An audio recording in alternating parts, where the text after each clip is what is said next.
Hello, good afternoon, and welcome to Good Afternoon Ghana. My name is Kenneth Jesse. This afternoon, we have a conversation on the economy and petroleum price hikes. Also, the various transport unions have hinted of a possible 15% increment in transport fares next week.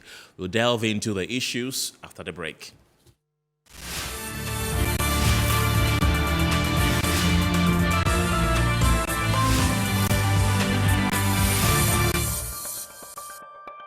You're welcome back. So we have clips of a near demonstration by transport operators and Okada riders to show you. Let's take a look. The average price of petrol and diesel at the pumps currently stands at 12.282 cedis after selling at about 6.5 cedis in January. This was after petrol and diesel crossed the 10 cedi and 12 cedi per litre marks this month. Already, there are hints of another likely increment in transport fares after an earlier increment by 20%. The drivers say they can no longer bear the hardship caused by the fuel price hikes. Petrol. Less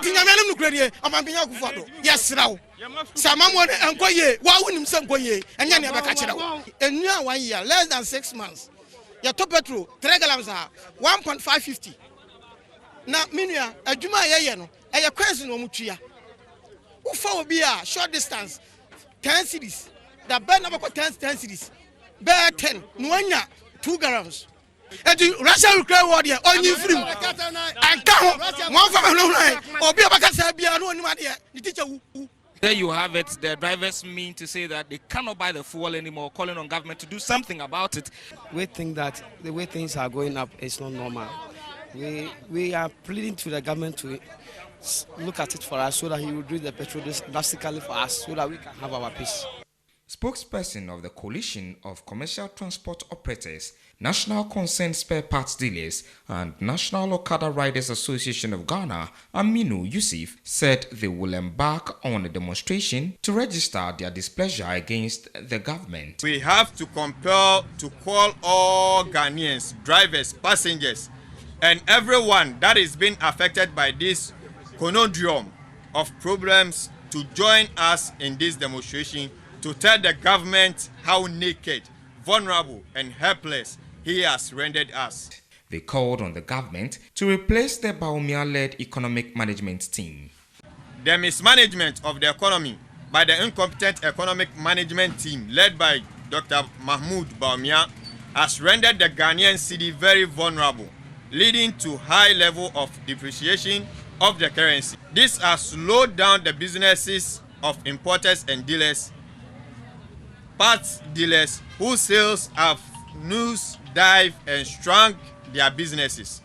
This is unacceptable and must not be tolerated anymore. Right, so it appears the woes of drivers has no end in sight as fuel prices continue to skyrocket. What is government going to do about it? For Metro News, Derek Adote. And my colleague Derek Adote just returned from the Energy Ministry where he had an interview with the PRO of the Ministry on efforts to revamp the TEMA oil refinery. The PRO of the Energy Ministry, Kwesi Obin Fosu, says we will be paying 50% less for fuel if TOR was fully functional. Just 4 days after assuming office as Energy Minister, visited TOR. Just 4 days after getting into this office, went straight to TOR. And then he went there to meet union leaders, union members, staff, senior staff members, and then management. We did this all in a day. He met union leaders at the forecourt, met staff upstairs, met the senior management in their management hall room, and later came down to organize a Durbar of staff and all workers of TOR. And then he proceeded to give TOR an IMC after consulting presidency. The president agreeing that TOR should be given an IMC. He supervised that, and they had an IMC. The IMC, after some few months in office, came out with their report, which I believe is because it was shared publicly, everybody is aware. The IMC suggested that some staff be interdicted for investigations to be carried out. And after that, the IMC came out with a roadmap for TOR, how TOR should should be revived and then brought back to its feet.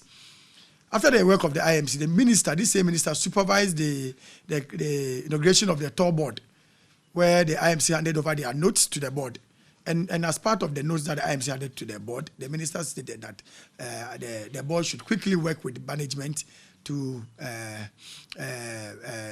consider the strategic partner that the IMC is suggested in their report, and then to do the necessary checks in consultation with the Interministerial Committee and other related bodies to ensure that TOR gets a strategic partner that is ready to work on the depths of TOR, to work on the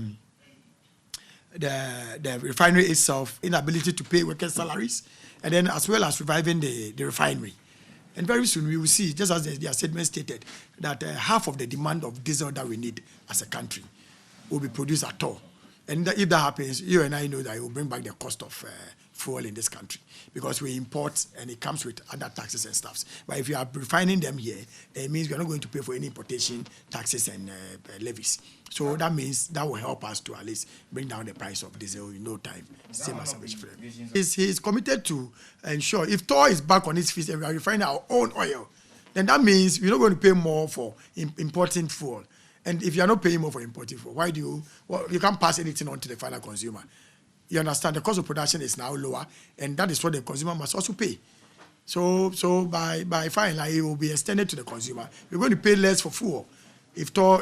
Now we know we are in world crisis, fuel crisis now. So it is in our own interest to get our TOR working, so that we can refine our own fuel. So in any case where any country stands and say, I'm not going to supply Ghana anymore, we have our own refinery, we have our own crude oil, then we are good to go.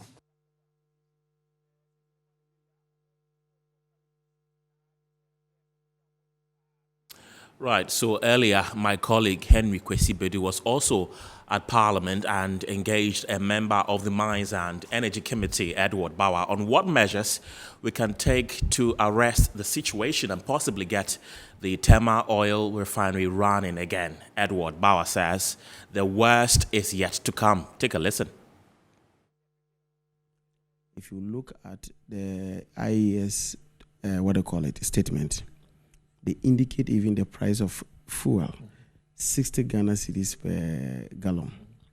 Indeed, it is important to realize that as at 2016, a gallon of petrol was, or maybe diesel thereabout, was about 14 cedis. Today, a liter is 14 cedis. That is how bad it is.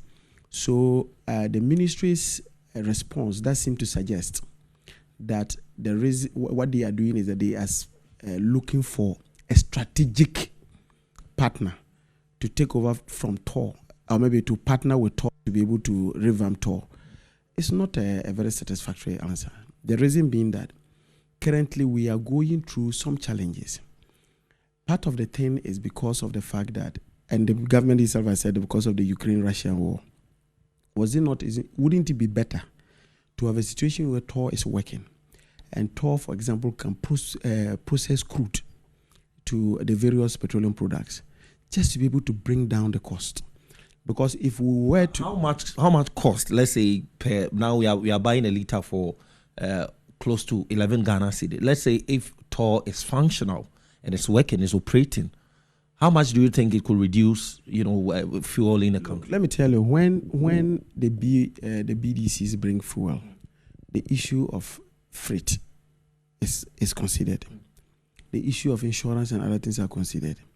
If you have a situation where, as a country, we decide, because this is a crisis, if you look at all the petroleum agreements we sign, we always indicate that in periods of crisis, the state has the right to ask partners of our various fuels to supply the country with crude. And so what it would have done, that the country would have been saved from the whole idea of having to, export or maybe import crude, because we'll just take it from our oil fields straight to TOR and refine. That obviously will bring down some costs, because it reduces what we call the ex-refinery price. Usually they have what we call the ex-refinery price. Then after the ex-refinery price, you then have the various add-ups that finally gives you either the ex-depot, then from the ex-depot, then the ex-pump. So I think that That alone would have saved us a lot of what do you call it, man. And again, it would have also helped us in terms of our foreign exchange issues, because as we speak now, because of the fact that BDCs have to import what do you call it, petroleum products. What is happening? If you look at their import bill, Bloomberg just reported just last week, the import bill is around $450 million every month. $450 million. Bank of Ghana can only auction $100 million. So can you imagine that this forex is made available? We are saved from having to go for this forex and rather just use our crude, process our crude to be able to supply. It can help even in stabilizing our city. And so the response I don't have a problem looking for a strategic partner. But in the interim, you must make TOR work. As we speak now, TOR has been idle for God knows how long.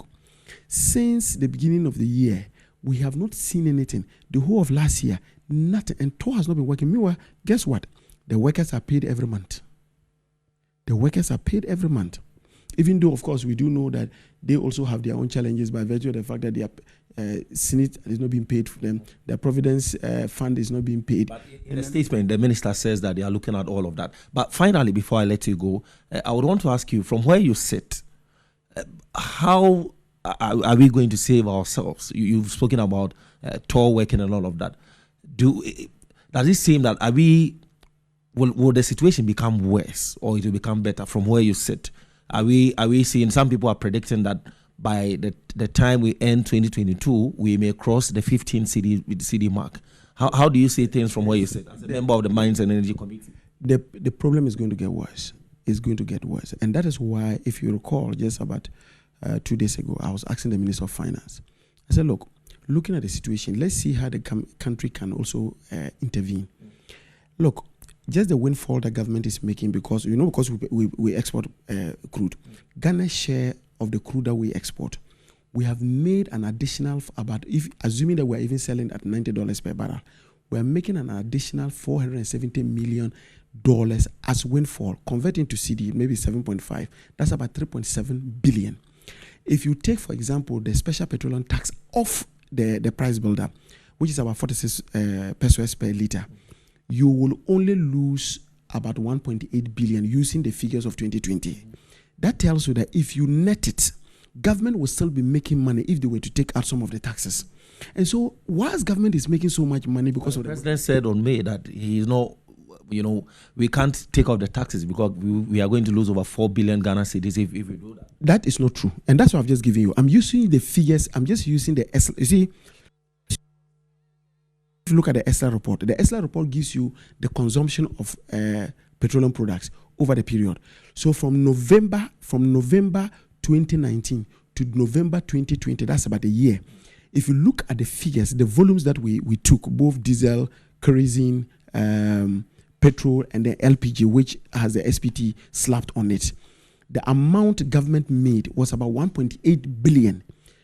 How much is government making in terms of windfall because of the high prices? Assuming that we're even selling it at $90 per barrel, they are making about $470 million. That's about 47% more than the projected figure that we captured in our date, in our budget. So government can still make money if they even reduce those taxes. We compare the windfall to the taxes we are going to take, the value of the taxes, and we realize the government will still make money and reduce also the hardships that are being encountered by Ghanaians. Sure. Okay. Thank you very much. So that is Edward BAWA I've been speaking to. He is a member on the Mines and Energy Committee of Parliament. He says that Ghanaians should brace ourselves because the situation will get worse. So over to you, Kenneth, in the studio. Right, thank you, Henry. Well, in case you haven't heard, transport fares are likely to go up again. So let's delve straight into the conversation. I've been joined in the studio by Ibrahim Moro Abbas, who is the Industrial Relations Officer of the GPR. He says I'm reducing his position. Alhaji, assalamu alaikum. Welcome to the studio. These days, I'm scared to talk to you because the moment we start to have a conversation with you, that means transport fares are likely to go up again. And this time, we're hearing that they're likely... Just don't be scared. We are as calm as we are. If you don't touch us, you won't hear us making any noise at all. Right, you don't make noise, but you are very scary these days. Not We at understand that you've submitted some letters to government on this particular issue. Tell us about it. Yes, good afternoon to viewers, and to set the record straight, transport operators are not to scare anybody. Well, the process is we just can't come up with any increment when fuel prices goes up. We have to wait till about 10%, which of course is quite reasonable to get something out of it. Now we don't run transport with only fuel, although fuel plays major role.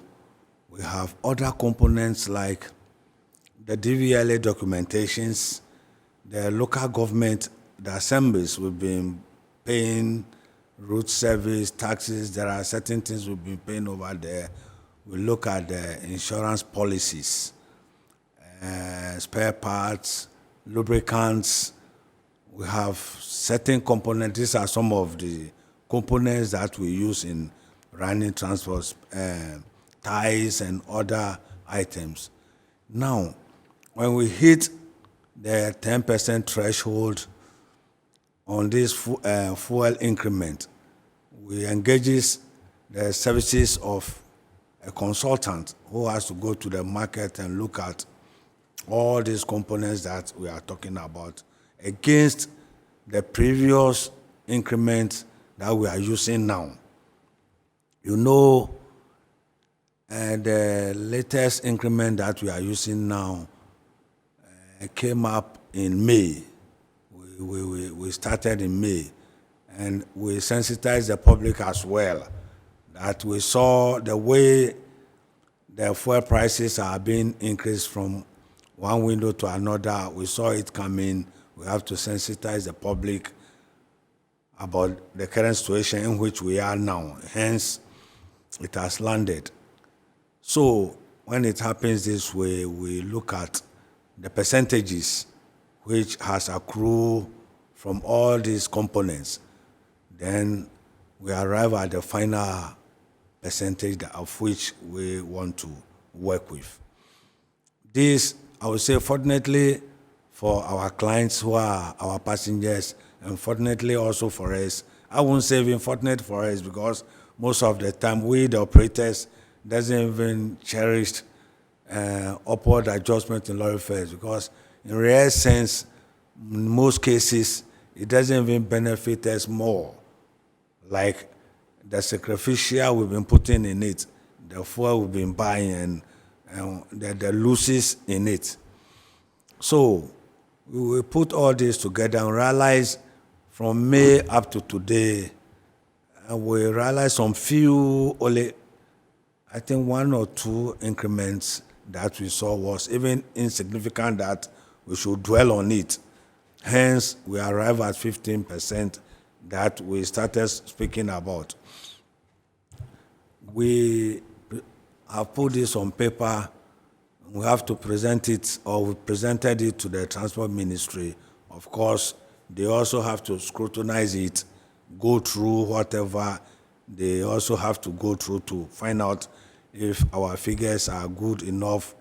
Then we find a date to sit and discuss it. You know, we are presented what is good for us as professional drivers. We are protecting our industry. And then the Transport Ministry will also come up defending our clients who are the passengers. But normally when we judge, we come out successfully. Each one will come to a very good understanding. Then we inform the public of which percentage we are working with. Right. So why do you deem it necessary to submit a proposal to the ministry on your intended increment? Does that mean that they are the ones who authorize that, yes, you should increase it, and you go ahead and do that?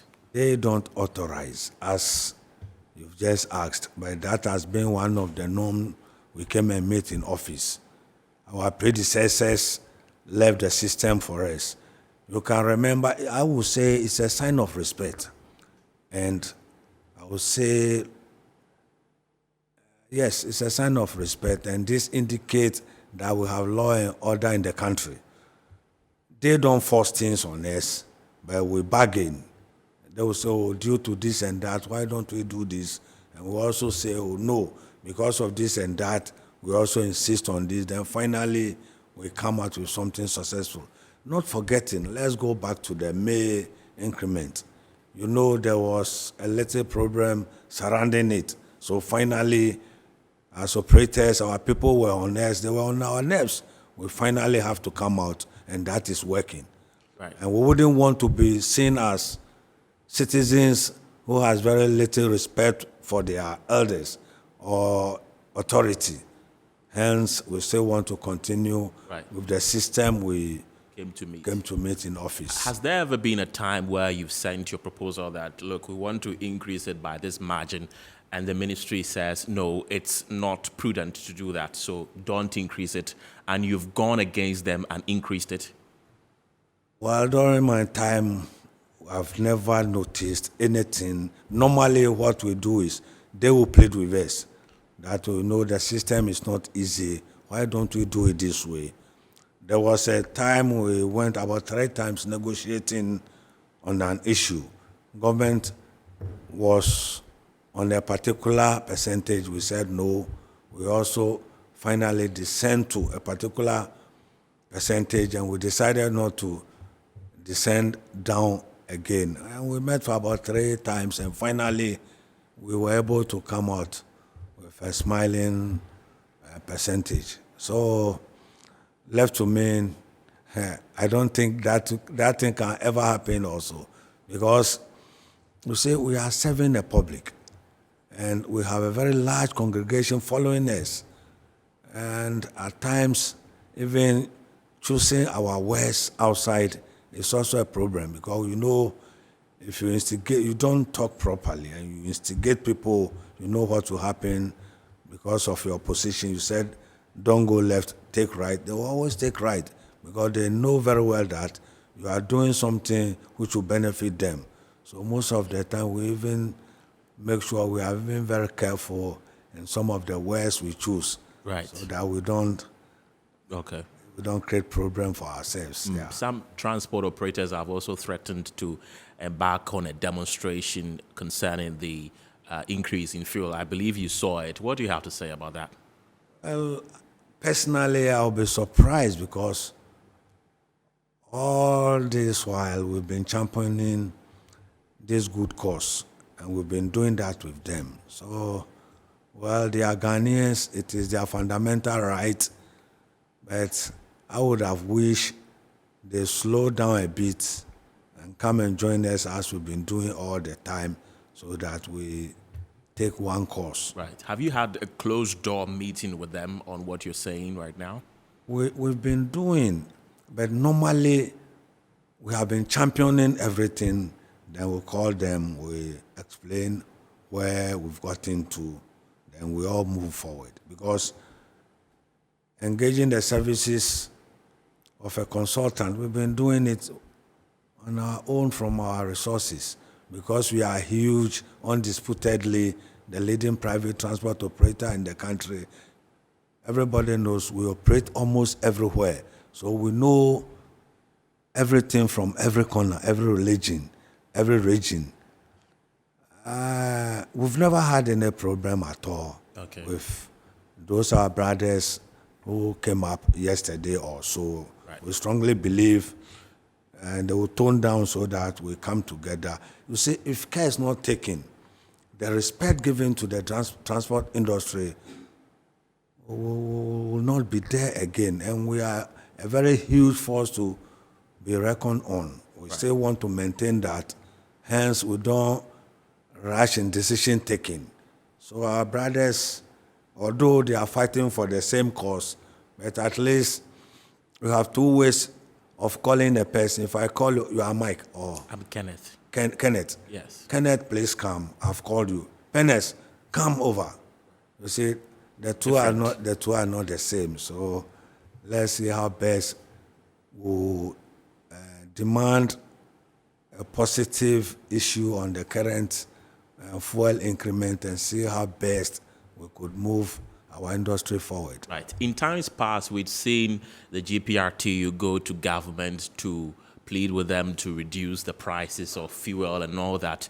These days, we don't see you do that. All we see you do is to go to government with your proposal that we are increasing fuel by this amount because we've increasing transport fares by this amount because you've also increased fuel. What has really changed? Yes. The question again. Yes, I'm saying that in times past, we see you go to government. Yeah, I remember, yes. Okay. The problem is we've been researching a lot, GPRTU. We did that and realized we have at least 5 made up of taxes, levies, and margins. When taken out, we came out and said that we won't even increase lorry fares during that period. We will maintain things because we knew that would have maintained fuel prices for a very long time. Lo and behold, first May, Workers' Day, some of us were at the Independence Square when the first gentleman of the land, You mean the president? yes, told us that it won't be feasible, that cannot be possible.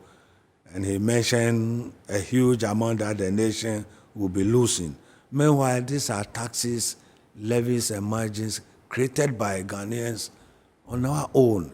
It does not come from OPEC, where we say OPEC controls the crude oil prices and they controls that.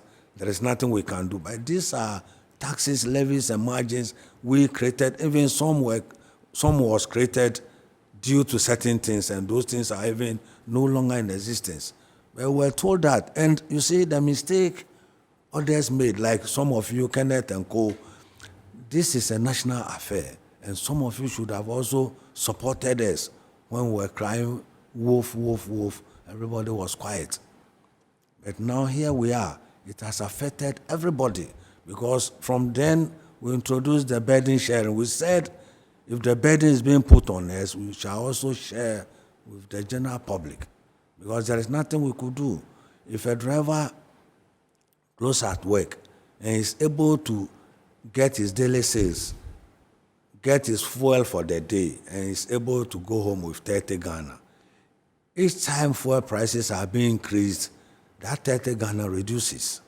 He no longer gets the 30 Ghana. And normally, we are not being paid well like some of you are taking single spine salary, which is always smiling. We don't take that. I don't take single spine either. Are you sure? Very in sure. Your tie. Continue. Like others. Okay. Then let me reframe my like others. We don't take that salary and single spine. But after the whole month, we calculate these 26 days, working days, with if 30 Ghana times something small that you get out of the daily sales in the month. You add up and you get something reasonable. Not closer to the single spine, but at least you get something reasonable. Here in the case, each time they increase fuel, you get less than what you get a day, to the extent that even some doesn't take home with anything at all. Right. We are witnessing an unprecedented moment in our history where almost every month the prices of transport fares are going up. How did we get here? Not almost every month. Yes. Not almost every month. It is the prices of fuel which goes up, but not the lorry fares. Lorry fares, this has been the shortest, but it was in May. And we are in June. But no, the problem is let's come out, then you calculate from 7th May to whenever we are finally going to come up. We saw it coming. You heard we came up and we were sensitizing the public that the way things are moving, we are afraid this might be the shortest period increment. That, yes, we will experience. Right. The public who are your customers have also accused you of, whenever there is a decrement in fuel, you do not decrease transport fares. But the moment fuel prices go up, then we see you jumping left and right that you want to increase fuel and all that. Are you being fair to your customers who are the passengers? Kenneth, I'm not squeezing you. I played with you, if you can remember, just two decreases in fuel prices. Just two. There has never, you increase fuel with about 30 pesos on a liter, and you decrease 1 peso or 2 pesos. Is that significant enough for us to reduce lorry fares? If the answer is no, then we shouldn't talk about that at all. We are in the country. When can somebody boldly come out and tell us that, yes, I know from this period to this period, they increase a liter by 50 pesos and they reduce 50 pesos. They increase a liter by 30 pesos and they reduce even 20 pesos. The answer is no.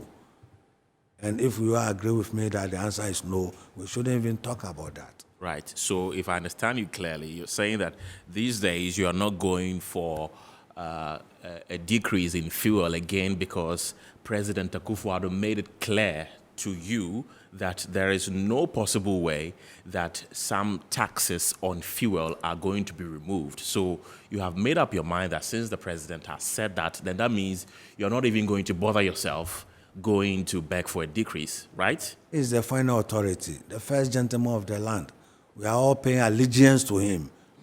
And we thought he could even massage and even select at least, even if 2 out of the 5 from that time could have even slowed us down.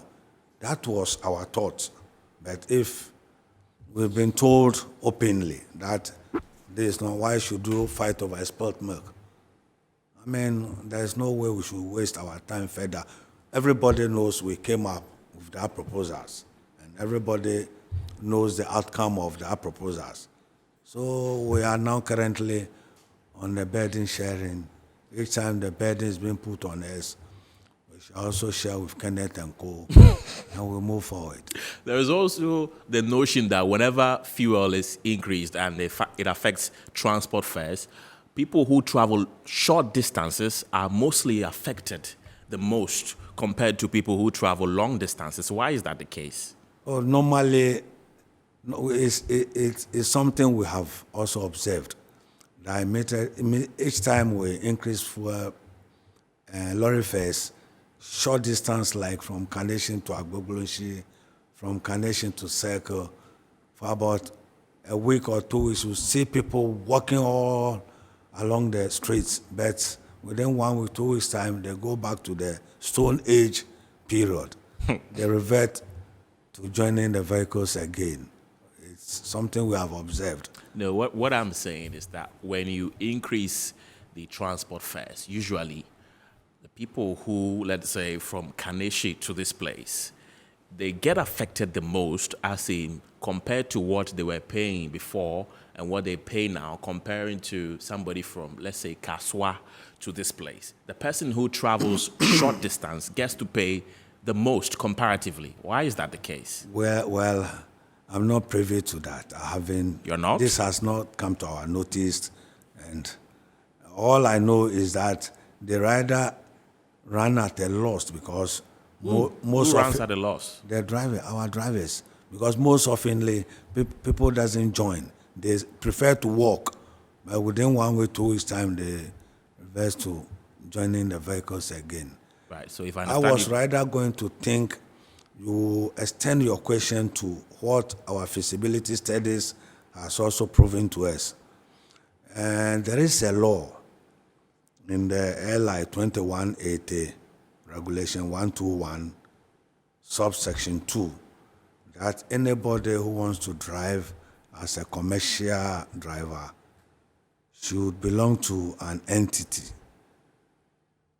You can form your own company which should be recognized. But we have realized there are some people, we call them floating drivers, who does not belong to any organization at all, be it GPRTU, Protoa Cooperative, or any transport organization being formed, who are always on the road, and their activities are He can start from Kasua. When he gets to Circle, he load to Medina. When he gets to Medina, he can extend to Dodoa. From there, I mean, they run almost everywhere they deem necessary. Okay. And if you leave your item in this vehicle, it's very difficult for you to trace the vehicle back.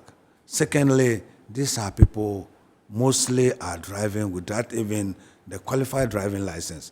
If you go in for a license and the license is not 2 years, you cannot use that license to drive a commercial vehicle. We have stages of which license allow you to which vehicle you are supposed to drive. And you know, these are the work of the law enforcing agencies.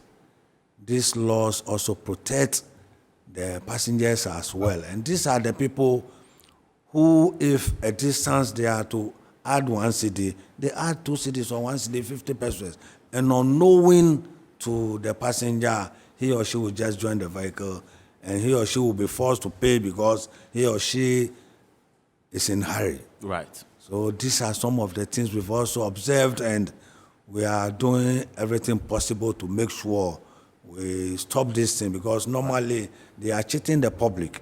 And any driver, we have this toothpaste. In Ghana, any toothpaste is Pepsodent. So any driver who misbehaved, they say GPRTU. Right. So we are not happy. We want the public to be aware of some of these things. Yes, it's not every driver who belongs to the GPRTU. Right. Okay, Alhaji, when we return from the break, I will ask you to explain to us how a customer can identify that this driver does not belong to any driver union group. We'll be back after this break.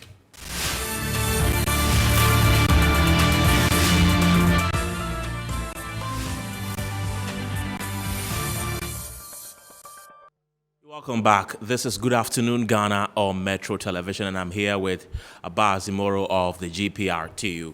Alhaji, let's continue the conversation. Before we went for the break, I was asking you, if I am boarding a trotro, how do I know that this car or the person driving this car is not part of any driver union group? There's no way you could identify driver who belongs to a union from someone who is a floating driver.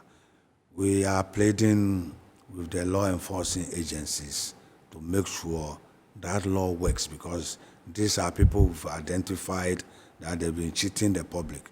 My brother, at most of the meetings, I'm surprised AMA always cries about money, and they allow all these monies to go waste. These are people who doesn't stake their daily tolls, but those who belong to the unions operates from the stations, and before they drive out, they have to pay for the AMA daily toll, which of course has been one of our most contributions to the city authorities. So if AMA can just plant about 5 or 6 guards at the railway, they plant about 5 at the post office. I mean, there are vantage points. You go to Carnation, there are places. After 10 a.m., they could be checking those who are law-abiding. Those who are not law-abiding, my brother, they would make a lot of money out of these floating drivers. But here they are, they work freely, make money than those law-abiding drivers, and get away with it. Right. And don't you think you also, as GPRTU and other driver unions, are doing great disservice to your customers? Because don't you think you should have some identification? At least you have some sticker in your car to show that you're a member of the GPRTU, so that if someone boards the car, the person knows that, okay, if I leave something here, I can trace this car. We have, not wholly, but that could not help as a whole, because it's not everybody who can write or read. You see, so we are pleading with the law enforcing agency to make sure they help the general public from these floating drivers who are in cheating the public all the time. Right. See, if they descend on all of us, we are all drivers. You have to make sure You are a qualified driver, of course, by having a qualified license, which would allow you to drive the type of vehicle that you are driving. Someone will say, oh, why is Abbas talking about this? We all want the nation to move forward. As a citizen, these are some of the roles we can also play to move the nation forward. So can any driver who does not belong to any transport union be arrested? This is the law, LI 2180. You look at the regulation 121, sub-regulation 2. You read it and it's boldly over there. So it is not from Abbas, it's not from GPRTU. So I want you to come clear. That means they can be arrested, Yes, right? yes, this is the law. This is what the law says, so that we use law-abiding drivers in the country. You just can't do things haphazardly the way you want, but not the way the law states, just to get away all the time. See, most reports we even get, when the passengers want to challenge, they insult them, and in some cases they will just force you out of their vehicle halfway your journey. You know, anybody who belongs to any recognized organization will not do that, because you know if you are being reported to your elders or your executives, I mean, they won't allow you to do such things in their midst. At the beginning of every transport increment, we usually see fights between customers, that is passengers, and drivers and maids, that they are charging exorbitant fees and all that. We usually see different fees charged by different drivers. How does that happen? This is the explanation I've just given. The same journey, the law-abiding drivers, we even advise they display the fare in their vehicles. You've been seeing most of the, not all, but you've been seeing most of the drivers doing that. The floating drivers we are talking about, they doesn't do that, and they are the cause of most of these issues. Okay, you've proposed a 15% increment to government. You've sent it to government. What are your expectations? It is our hope and belief that it won't be long. We'll just do the normal things. They will invite us, we'll sit down and judge, and finally come out with something successful. Because we are working with, our clients are our relatives. In Ghana, a Ghana man has married an Ashanti man has married an Ewe has married an Izima, and Izima all over. So we are one big family in Ghana. We are always working with our relatives. So we always sympathize with some of these things that when we come to an increment, how best can we do that? The previous increment that we brought, the 20%, you heard later some of our drivers were saying, oh, the 20% is too small, you should have come up with 30%. Lo and behold, on who? On our people. Who are our people? Our own relatives. Hence, we brought that religious 20%. So Religious, you say? So it is our hope and prayer that we'll definitely come up with something reasonable. If we are to insist on the 15%, fine. If something must be done, you know, Abbas is not the final authority. We have our elders ahead of us, and whatever good decision we think will come out of it, why not? Right. What if government says, you know what, look, at the rate we're seeing the increment in fuel on the global market, we see a downward trend. So we don't think fuel prices are going up again anytime soon. So please maintain this price. Do not increase it. Would you agree? Can I ask question? Can I use a question to answer your question? I'm running the show. Can you buy something 1 cedi as a businessman going to sell for profit and sell it at 1 cedi? Obviously not. And give me a very good answer for that. So that means it's never going to happen that, you know, government would See, say... immediately fuel prices are being increased, we, the commercial drivers, start buying at the new higher rate. It is our hope and prayer that even the next day, our elders will be in the position to come up with a new lorry fares. But that is not the system. Right. So it takes some time. So our people are patiently waiting for us till we come out with a new upward adjustment. Well, the government can buy time because we have done our feasibility studies before coming up with this 15%. You also have to study and make sure they can meet us with some questions. We've also prepared to make sure that we are going to defend whatever percentage we brings out, but not to tell us that we shouldn't increase it. That wouldn't be possible. Okay. It wouldn't be nice also. If they have anything to do, then they should advise the NPA or whoever is in position to make sure they can either slash the price down for us. Okay, the TEMA oil refinery is in the news again for being non-functional, and the experts have said that if it was there today, maybe the prices of fuel wouldn't have escalated to the levels it has got into. Do you agree? Well, a level-headed man thought about putting up TOR. So I don't know why some people have to allow TOR, all the resources of Ghanaians which has been put into TOR should be lying idle. Most of African countries haven't got a refinery. If we are fortunate for some past people to think about that, I don't believe it should be lying idle. We are even fortunate we have crude oil in our country, and yet TOR is lying idle. I'm not happy with it. You say you're going to sensitize your customers on the impending increment in fuel. How are you going to do that? We did that before the current increment that we are talking. We saw it coming some weeks back, and we started sensitizing them by informing them that should a new upward adjustment arrive, they shouldn't be surprised due to the rate at which the fuel prices are climbing up.